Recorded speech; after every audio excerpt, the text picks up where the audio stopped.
Alright guys, welcome back to the channel, it's Matty here, and yes, the next expansion to Pokemon TCG Pocket was just announced. It is called Space-Time Smackdown, and it is actually a Generation 4 Sinnoh region-based or themed booster pack or collection of booster packs. This next big expansion coming to Pocket is going to be really interesting. They did release this trailer earlier today. I'm not going to play it, but if you haven't seen it yet, go check it out. It's on the Pokemon TCG Pocket website. But in this video, what we're going to do is we're going to take a look at all of the cards that were released or announced for this expansion. We're going to talk all about them, talk about their meta viability, how good they are, and just kind of, do some theory crafting and some in general analysis of these cards and how they could be impacting the current metagame or the new metagame that's going to be forming. Again, we don't have all of the context. As we see here, over 140 new cards will be coming, so the meta is going to get shaken up a lot, and I'm super interested and excited when this set is released on the 30th or the 29th. I don't know. We're getting mixed information. I guess 29th PST, that makes sense because it's going to release on midnight, so in the East Coast. So very cool. Very cool. I am so excited to see this expansion released and all of the new cards. But let's take a look at what we have right now, and we're going to talk all about them. So first and foremost, we're going to talk about Diagla EX. This is our first Metal type EX Pokemon to come to Pokemon Pocket. It is one of the flagship Pokemon. This is what there's, well, so I guess if we go down to the, if we go back, I want to mention this. If we go down, we see that there's two different booster packs for this Space-Time Smackdown expansion. There's the Dialga and the Palkia pack. There isn't three booster packs like there was for Genetic Apex, and there's not one like there was for Mythical Island. So we're getting kind of an in-between for that. 140 cards, two booster packs. Dialga and Palkia are going to be the flagship. So if you're going to want to open a Palkia or Dialga, you're going to have to pick and choose which pack you want to open. I actually don't mind this. I think it would have been a lot to have like 200 to 300 cards released in a full expansion. I think it would have been a little bit crazy, especially considering that we will be getting the next mini set like Mythical Island in 6 weeks from the release of the set. So I think I'm okay. It's a good middle ground for sure, but keep that in mind when the set releases. But let's take a look at Dialga EX. This is what I want to talk about here. So again, the first Metal type EX Pokemon to come to Pokemon TCG Pocket. I'm sure there's going to be more, at least one more Metal type EX Pokemon coming in this expansion, but we're probably going to see a lot of other support and just new cards that help Metal type Pokemon or Steel type Pokemon because we just have a very big lack of those types of cards, at least in the game right now. And since Dialga is one of the flagship Pokemon and it is a Steel type Pokemon, we're probably going to get some type of support. So we got to keep that in mind. We don't know what those support cards are as of yet, but 150 HP, retreat cost of 2, weak to fire type as a basic EX Pokemon, similar to Mewtwo. So 150 HP as a basic EX is kind of crazy. Retreat cost of 2, not a big deal anymore since we do have the Leaf supporter card, but this is a very interesting card. So let's take a look at its attacks. The first one here, Metallic Turbo, 2 metal energies, does 30 damage. However, this effect is what's interesting. Take 2 metal energies from your energy zone and attach it to one of your benched Pokemon. It doesn't specify. This is something different, again, from all of the other energy accelerating Pokemon and effects in the game right now. It doesn't specify what kind of type of bench Pokemon it has to be. So assuming by the text here, basically what this is going to allow us to do is to accelerate metal energies to any type of Pokemon on our bench that we want. And this is extremely versatile, and it's going to help us accelerate energies probably mostly to colorless Pokemon. This is actually the only way in the game right now that we're going to be able to accelerate any kind of energy to colorless Pokemon. So I think that's really interesting. There could be some new dragon type Pokemon as well that require metal energies in their attack cost, so we got to keep that in mind as well. The one thing that I don't love about this attack is, though, yeah, similar to like Moltres is what I'll compare this to. Moltres' first attack doesn't do any damage, but it only takes 1 energy, so we're able to start accelerating energies on our first turn. That's not something we'll likely be able to do with Dialga unless there's some additional, Pokemon or I guess, item or supporter card that allows us to get a second metal energy on Dialga on our first turn. Otherwise, this is going to be a pretty slow card. We do have 150 HP. We're a little bit tanky, but the fact is that we basically can't use Metallic Turbo until turn 2 or turn 3. Does make this card a little bit slow. It is consistent because it's guaranteed to do 2 metal energies, but think about it like this. Like if it's our first turn, if we're going first, we can't attach an energy on our first turn, which means unless there's, again, some additional way to accelerate those energies to Dialga, we're not going to be able to use Metallic Turbo until turn 3, and that really just isn't good. No matter which way you slice it, the game is a little bit too fast-paced. Other decks are going to be a little bit too quickly, so Metallic Turbo does seem a little bit too slow, in my opinion. However, again, we don't know. There could be some way to get an extra energy on Dialga early enough on our first or second turn. So that being said, the effect is fairly strong. The chip damage for 30 is kind of cool, but it's not necessarily super relevant because, again, by turn 2 or turn 3, there's going to be something in the active spot with more than 50 HP or 60 HP. So we got to keep that in mind. The chip damage can be nice, but overall, I don't necessarily think that this attack is fast enough. We'll have to see. There could be some additional support here, but heavy impact is the second attack. 4 energies for 100 damage. Again, a little bit lackluster. There's no downside to it though, like similar to Mewtwo that does 150 for 4 energies, but you have to discard 2 energies. At least this effect doesn't have any downside, and those other 2 energies in the attack cost are colorless, so that does kind of allow us technically to use maybe some other types of energies for Dialga. But overall, I don't necessarily think that this card, at least given all of the context that we have right now, seems that crazy or that good. But again, I'm very confident that we're going to get some additional metal type support cards in this format, which probably means Dialga will end up being pretty viable, and it's not going to end up being a bad card in my opinion. But we'll have to see. Without the context, it's hard to really scale, but I don't necessarily love that metallic turbo effect. In my opinion, it seems a little bit slow. However, we'll have to see. It could be strong. Next, let's take a look at Palkia EX. This is going to be a water type EX Pokemon. Palkia is a water and dragon type. Dialga is a dragon and steel type Pokemon. So they're using their sort of secondary or primary, I guess, I don't know, I forget, but they're non-dragon types. They're non-dragon types, basically, to define their types of cards. Similar to the trading card game, the official trading card game. Going on a bit of a tangent, but Palkia EX, water type, 150 HP, similar to Dialga and retreat cost of 2. We are weak to electric type. I don't think that that's going to be that much of a big deal. I think that we're going to be getting 2-hit KO'd anyway by any of those Pikachus or Pachirisus or anything like that. So the weakness doesn't necessarily matter to me. Again, we'll have to see. It could be relevant. But we have 2 really interesting attacks with Palkia. In my opinion, Palkia is a much more interesting card than Dialga. But again, we'll have to see. I think the reason I say that is because we already have a lot of water type Pokemon in the format. And there's a lot of water type support. We do have Misties. We do have Vaporeon. And there's just a lot of different water Pokemon that are already relevant. So to me, Palkia EX is a little bit more interesting. The card looks incredible, by the way. I would love to see the full art and alternate art versions of this card. But anyway, we have Slash, 1 water energy, and it does 30 damage. This may seem a little underwhelming, but as we've seen, the ability to get damage off on your first turn for 1 energy is really, really significant. It gives this card a lot more of an extra pace. 150 HP is pretty crazy for a Pokemon to do 30 damage on its first turn for 1 energy. So you got to keep that in mind. That early damage can really be the difference, basically. It allows us to do maybe some important chip damage to a Pokemon that otherwise we wouldn't KO. With this second attack for 150 damage, Dimensional Storm, 3 water energies and a colorless, 150 damage, discard 3 energy from this Pokemon, and this attack also does 20 damage to each of your opponent's benched Pokemon. So the thing that I really find interesting with Palkia is it's like the perfect in-between card between Gyarados and Articuno. It's kind of like the best of like all of the worlds. It also has a little bit of Mewtwo slapped in. The thing that like the cat's out of the bag here, we kind of just have to come out and say it, that people are going to hate this card similarly to Articuno. It's a basic water Pokemon with a strong attack that basically there's going to be those games where you're going against a Palkia EX in the active spot, your opponent flips heads on Misties on turn 1, and then all of a sudden you get absolutely bodied by a Dimensional Storm on your first turn. Not much you can really do about that. There's basically, this card it has that 1-hit KO potential similarly to Articuno, and it's just going to be an absolute menace basically, because technically, like I said, we can Dimensional Storm on our first turn with Misties. Unless they change Misties or, do some sort of an errata to that card, Palkia is going to be somewhat relevant to any degree. But it's interesting, I don't know, because we discard 3 water energies from Palkia EX, it's kind of one of those things where like, we're probably not going to be using Dimensional Storm more than once. So I think the real upside to a card like Palkia is the ability to 1-hit KO or just KO in general your opponent's active Pokemon pretty consistently. However, what we're also able to do is potentially take a benched KO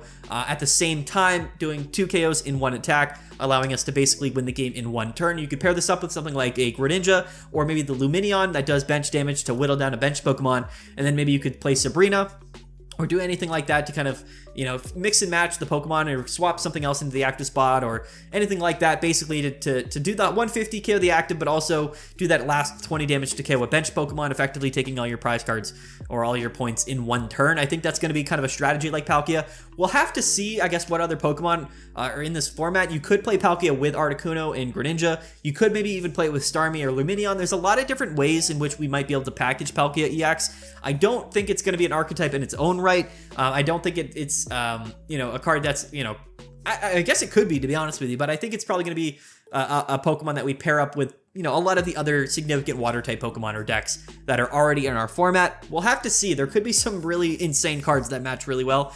with Palkia, but overall, I'm extremely high on this card. Again, a basic water Pokemon with an insane attack.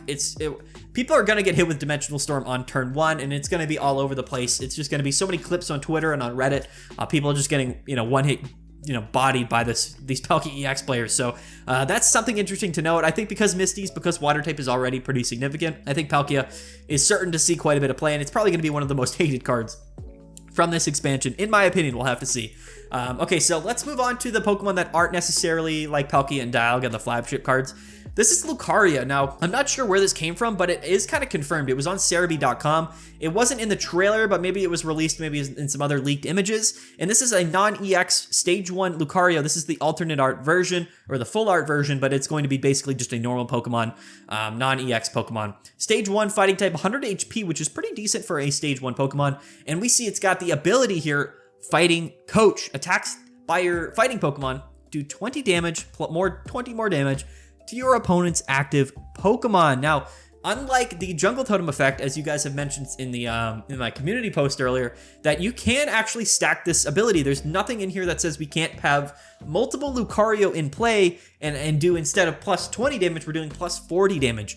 And this is absolutely very, very significant. I think that this is the only card, at least at the moment, that is like permanent damage buffs in the Pokemon Trading Card Game Pocket. It's the only card that really does this. And as we see here, we see a Hitmontop card and we see a Metachamp. So we already have a Hitmonchan, but we don't have a Hitmontop card, and I don't believe we have a Metachamp card. So we could very well see Hitmontop and Metachamp in the current format, or in this next expansion, and in the next format. So these could be pretty interesting fighting type cards. We'll have to see. We'll have to keep that in mind. There's also a Mienfao or Mienshao. I forget which one. Mienfoo, Mienshao, forget. But that we do have a version of this card, I think, already. But so yeah, this is a bit of a teaser. We're probably going to be getting a Hitmontop card. It makes sense. We have Hitmonlee, Hitmonchan. But overall, like, Lucario is interesting for a variety of different reasons. I do want to spend some time talking about Lucario because right now in the format, fighting type is actually fairly prevalent. We do have some really strong aggressive fighting type decks. We've got like the Hitmonlee Marshadow package. Yes, this is going to boost your Marshadow's revenge attack, meaning instead of doing 100 damage, we can do 120 or even 140 for 2 energies with Marshadow for their revenge attack, which is pretty strong. But one thing that you have to keep in mind here is that this is going to boost some of those aggressive cards. Like on your second turn, technically we can just start hitting something in the active spot with a Hitmonchan, or even a Primate that does 50 damage for 50 or 70 damage on our second turn, which is actually really, really crazy. I think that this is going to make Primate a little bit even better. Basically, if we're able to get a Primate on our active spot set up, again, 1 energy, 50 damage, then we also have a Lucario on our bench set up on our second turn, we can literally just start hitting for 70 damage or even 90 damage by our third turn, which is really significant for only 1 energy. And again, it's going to be used, I think, in sort of the mid to late game to help make those aggressive, fast-paced fighting type decks a little bit better into the mid to late game. It's going to kind of help accelerate some of that energy. You got to think like maybe you have a Lucario, maybe you can have Greninja set up on your bench as well, so you can do the trip damage to the bench. You can also, or the active, you can do 20 with Greninja, maybe do, and then also 20 or 40 damage more with Lucarios. It's going to give fighting decks a lot of reach. It's something that, that's kind of the term, I guess, for like, extending or increasing damage to kind of reach and get additional KOs where you maybe not be able to. That's the term I'm going to use. So reach. It's going to give fighting decks a lot more reach. And I think the best part of fighting decks right now is that they're really fast-paced, they're really consistent, and then we also have sort of some mid-range / tempo fighting type cards like Aerodactyl EX, like Marowak's EX, even Machamp EX, which is more of a mid-range sort of late-game option. This could be used again in those opportunities as well. So you got to think about it like that. It's also a decent attacker in its own right. It only does 40 damage for 2 fighting energies, but it does buff itself, which means that if we have 1 or Lucario on our board again, and we're going to attack with it, that's 60 damage for 2 energies. And if we have a second Lucario, that's 80 damage for 2 energies, which is pretty significant in its own right. So I actually do think Lucario is going to be really good. It's only a stage 1 Pokemon. It's a very strong effect for only a stage 1 Pokemon. It does have a tree cost of 2, which is a little bit interesting for sure. But overall, I think that the fact that you can have multiple Lucario on your bench and provide a lot of extra reach for your fighting Pokemon is pretty significant. That's 40 extra damage every turn for presumably 2, 3, even 4 more turns once this card gets set up before the game ends. That is a lot of extra damage for really not a lot of like setup, you know what I mean? So I actually really like Lucario. Again, fighting type, we have a lot of fighting type cards right now that are relevant, but we don't necessarily We don't know, again, what else other fighting type cards could come. Again, I assuming we're getting a Hitmontop and a Metachan, but yeah, I like Lucario. I actually think it's going to be really relevant. We'll have to see, I suppose, but I really like that card. And then again, we have Turtwig, Chimchar, and Piplup. I'm not going to spend too much time talking about these cards, but one thing to note is that Chimchar and Piplup do have attacks for only 1 energy. Piplup doesn't do anything, it just heals damage. Chimchar does 20 damage scratch. And then Turtwig has 2 energies in its attack cost, which means that Charmander, it seems, or Chimchar rather, and Infernape are going to be able to attack on curve with this this evolution line, which is pretty cool. It gives, again, you know, a little bit more consistency to, if you're playing a stage 2 Pokemon, to be able to attack on curve with it. But Turtwig, it doesn't necessarily seem like we're going to be able to do that unless we get a different Turtwig card. But the one thing to note, though, is 80 HP on a basic Pokemon like this is really quite high. Like, most of them have 40, 50 or 60, so 80 is crazy. Basically what this tells me is that if we had to infer, basically what this tells me is that Torterra is going to be an EX Pokemon with an incredible amount of HP. It's probably going to have like 200 plus HP, which is hilarious. So keep that in mind. Chimchar, again, Infernape's not going to have that much HP for sure, but it might have, you know, this whole evolution line, you might be able to attack on curve with it. So that's interesting. And Piplup, I don't really know what's going on here, but Empoleon, going to be kind of an in-between of the two, as we saw kind of with Blastoise. But yeah, not much to say about these Pokemon here. We will be getting Turtwig, Chimchar, Piplup, and we will be getting the full evolution lines. We're probably going to get non-EX and EX versions of their final evolutions, being Torterra, Infernape, and Empoleon, so keep that in mind. Similar to Genetic Apex, the starter Pokemon will get EX Pokemon and non-EX Pokemon lines. Okay, so now let's take a look at the other cards that were shown like in the trailer, but we don't have like full renders for. The first one is going to be Cynthia. This one is really interesting. It's a new supporter card. It's kind of one of those specific supporter cards, like Blaine's or Lieutenant Surge, where it only works for specific Pokemon. You can't read the whole text, but it reads that during your turn, attacks used by your Garchomp or your Togekiss do 50 more damage to your opponent's active Pokemon. This is crazy. So 50 damage buff on your turn is absolutely incredible. We don't know what Garchomp or Togekiss look like. Maybe they don't do that much damage. Maybe Garchomp already does a lot of damage, but it's kind of harder to set up. Or maybe Togekiss being only a stage, I think it's probably going to be a stage 2 or maybe even a stage 1 Pokemon. And maybe it's easier to set up and doesn't have that much energy in its attack cost. So Cynthia could be crazy. We just don't know, about what Garchomp or Togekiss does. So I'm not going to spend too much time talking about Cynthia, but it is important to note that 50 damage as a buff from a supporter card is crazy. Like, for context, Blaine's is only 30 and Giovanni's only 10. So 50 damage as a buff on your supporter is actually crazy. And here we see Gible. Now this is actually interesting. Again, we can kind of derive a good amount of information from this card. This is a colorless energy attack cost on a basic Pokemon, so we don't know how much damage this is, but if this is 40 damage or even like 50, maybe no, it's probably 30 or 40 damage, then this card is going to be significant regardless. And again, maybe we can attack with Garchomp on curve, and that again could be really valuable in a deck like this. Gible, 1 energy, it's a colorless energy attack cost. Nah, it probably does 30 or 40 damage, so that's something to keep in mind. But Garchomp is coming. We don't know if it's an EX Pokemon or not, but again, we can attack with its basic Pokemon at least for 1 energy. We don't know about its stage 1 Pokemon. About, what is it? So it's Gible, Gabite, I think is the second one, and then Garchomp. So we don't know what Gabite looks like, but overall, interesting to note that Gible does attack for colorless energy as a basic Pokemon, and it's probably going to be a decent amount of damage as well. Okay, so next up, this is perhaps one of the most interesting things that we were shown in this trailer. And if you missed it, here it is. This is Pachirisu EX. This doesn't show the full image, but I believe this card has 120 HP, similar to Pikachu, and it does Sparking Gadget, does 2 electric energies. If this Pokemon has a Pokemon tool card attached to it, it does 40 more damage. Its base attack damage, it doesn't show it, but it is 40. So it's doing 40 damage for 2 energies, and it does 40 more if you have a Pokemon tool attached to it. Oh yeah, down here, it does kind of show it. So, I guess we don't know the HP, but I think it's 120.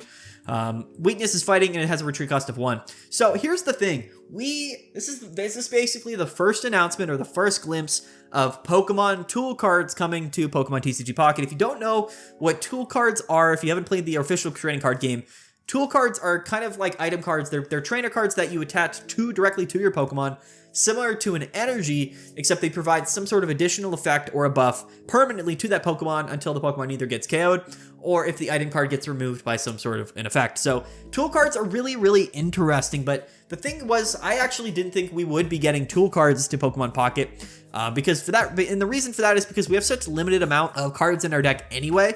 And tool cards oftentimes aren't that specific. Like, they're pretty generic a lot of times.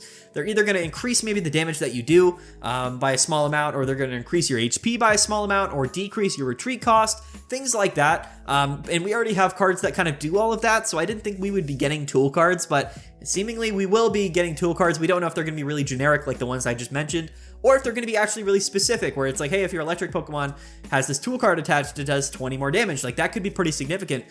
Things like that. Maybe they're Pokemon specific. We'll have to see. But basically, getting guaranteed. This is a guaranteed confirmation that tool cards will be going to Pokemon Pocket, and this is actually going to be a massive change. A change that a lot of people maybe don't necessarily understand or expect. But if we're getting tool cards, this opens up the way for something like a Stadium cards. So we got to keep that in mind as well. But yeah, super interesting that we're getting tool cards in this expansion. I assume they're probably going to be a small amount, maybe 2 or 3 tool cards. They're probably going to be pretty generic, like I said. We already have X-Speed, we already have Potion, we already have, you know, I don't even know. We have cards that kind of do everything. We have Giovanni, so you know, tool cards are maybe just going to be an additional, I guess, flavor to Pocket, but we'll have to see how they implement them. But very interesting as well. Now Pachirisu as a card, I think is actually going to be really relevant. I think that it's a great consistent attacking option that we're able to pair with Pikachu. Basically, it's very similar to Pikachu. Instead of doing 90 damage, we do 80 for 2 energies, but it's a basic Pokemon, low amount of HP, but only 2 energies. So it's basically like another option for Pikachu in your bench, where we don't need to have our bench full of Pokemon, but we just need a tool card attached to Pachirisu. So I think that Pachirisu and Pikachu are going to go really well together as really aggressive, consistent, tempo-based electric-type decks and cards. So I actually really like Pachirisu. I think it's going to be relevant. Depending on what kind of tool cards we get, Pachirisu could be absolutely crazy, but we'll have to see. It's probably just another kind of flavor electric Pokemon to flow or to, you know, include in Pikachu-based decks. So really interesting as well. But yeah, Pokemon tool cards are confirmed for Pokemon Pocket for Space-Time Smackdown. I keep forgetting the name. Space-Time Smackdown. Next up, let's take a look at Leafeon. I'm not going to spend too much time talking about this, but it is an evolution to Eevee, so we will be getting Leafeon and most definitely Glaceon. These were grass and ice type evolutions that came out in Generation 4. These aren't EX Pokemon right now, but this thing has 90 HP. It's a Stage 1 Pokemon, again, evolves from Eevee. Grass type, colorless, and a grass energy. Leafy Cyclone, its attack cost does 90 damage. And during your next turn, this Pokemon can't, and then blank, we don't know, but it's probably attack. So basically, you can do 90 damage for 2 energies on a Stage 1 Grass-type Pokemon, which is actually very significant. That's a very relevant amount of damage. We don't know the retreat cost. Maybe it has free retreat. Maybe it has a retreat cost of 1, but it's probably going to be, the effect probably will read that during your next turn, this Pokemon can't attack. So being able to attack every other turn with Leafeon isn't actually that bad. This may seem like a dramatic drawback, but we have Leaf in the deck, or in the game right now. We also have X-Speed, and if we get a tool card that allows us to, again, retreat out or move for free, basically we can swap in and out of 2 different Leafeons and just attack every turn for 90 damage for a really low cost. And I think that's actually really, really relevant. We got to keep in mind, like, 90 damage is 90 damage, you know? Like, yes, we only have 90 HP, but it's a Stage 1 Pokemon, 2 energies. It's pretty consistent in my opinion. So I don't know if it's going to be meta to any, you know, effect, but Leafeon is Leafeon. Yes, it does work with Jungle Totem, so you could attack for 1 energy as well. So keep that in mind. I don't think Leafeon's actually that bad, but the one that I find a little more interesting is going to be Honchkrow. So again, this is the only Dark-type Pokemon that we saw for this expansion. This was one of the big things people were talking about. Where are all the Dark-type Pokemon? Where are all the Steel-type Pokemon? We need more. We didn't see a Dark-type EX Pokemon, but we're probably going to get something like a Spiritomb as a Dark-type EX Pokemon. Honchkrow, again, maybe there is an EX Honchkrow, but this card is actually quite interesting as well. So we see retreat cost of 2, 100 HP, Stage 1 Dark-type Pokemon. It evolves from Murkrow, and it has the attack here, Skill Dive. So all we can see here, it does 50 damage to one of your opponents. That's all we see, but likely this is going to mean that it does 50 damage to one of your opponent's Pokemon. Could be the benched or the active, but I think it's probably just any one of your Pokemon. But what we don't know is how many energy is going to be in this Pokemon's attack cost. So this is actually extremely, extremely relevant. If Honchkrow has an attack for only one Dark-type energy, and you can do 50 damage to any one of your opponent's Pokemon, that is going to be an extremely strong card. It's going to be one of the most relevant cards in the game, in my opinion, because being able to attack on your second turn if you're going first, burst for 50 damage to any one of your opponent's Pokemon for only 1 Dark-type energy is actually really crazy. So for that reason, I do expect this attack cost to be 2 dark energies, but if for whatever the reason, if it's only 1 dark energy, this card is going to be absolutely extremely strong, and I think it's going to be really cool. It could be a really cool aggressive fighting type, or dark type rather, card that we really don't have. And again, it could be kind of pretty important in the metagame. Like I said, if this has a 1 attack cost and it's 1 energy and its attack cost, Honchkrow is going to be very relevant. I think it's going to be a very strong card, but we'll have to see. Either way, very interesting. A little bit of a tease of some dark-type Pokemon.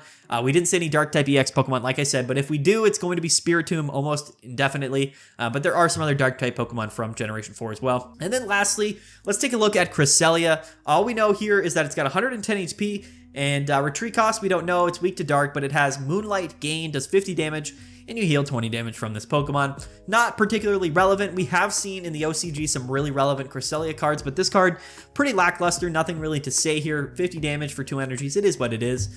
Technically, it's not terrible, but I don't think it's that good. It's probably not going to see much play either way, so I'm not super impressed by that card, but here it is. This is everything, at least, that we have right now. Day 1 of the announcement of Space-Time Smackdown. I'm really excited. Again, it comes out on January 30th, about 140 new cards, and yes, it's going to be very relevant. The metagame is going to shake up dramatically. I think that we're going to see a massive influx of all of these great new cards that are going to make old decks better, are going to make them a little bit more refreshing, but there's also going to be a ton of new archetypes that pop up, and it's going to make the metagame that much more fresh, that much more exciting and brand new, and I am just so excited to get my hands on all these cards, start building decks, start analyzing the metagame, yeah, it's going to be just super fun. So don't forget to stay tuned. Don't forget to like and subscribe if you haven't subscribed to the channel yet. We make Pokemon Pocket videos almost any day, and what we do here is that we keep track of the metagame, and we kind of analyze the best decks, the best matchups, the best cards. Again, if you want to be on top of the metagame, if you want to learn all of the best strategies, this is the channel for you. So if you haven't subscribed yet, definitely go subscribe. I would really appreciate it. But anyway, guys, thanks so much for watching. Stay tuned. Again, more videos coming in the future. This expansion comes out in a week from now, so I'm super excited. But anyway, guys, I'm going to get out of here. Peace out. Have a good one. We'll see you guys next time. And yeah, later.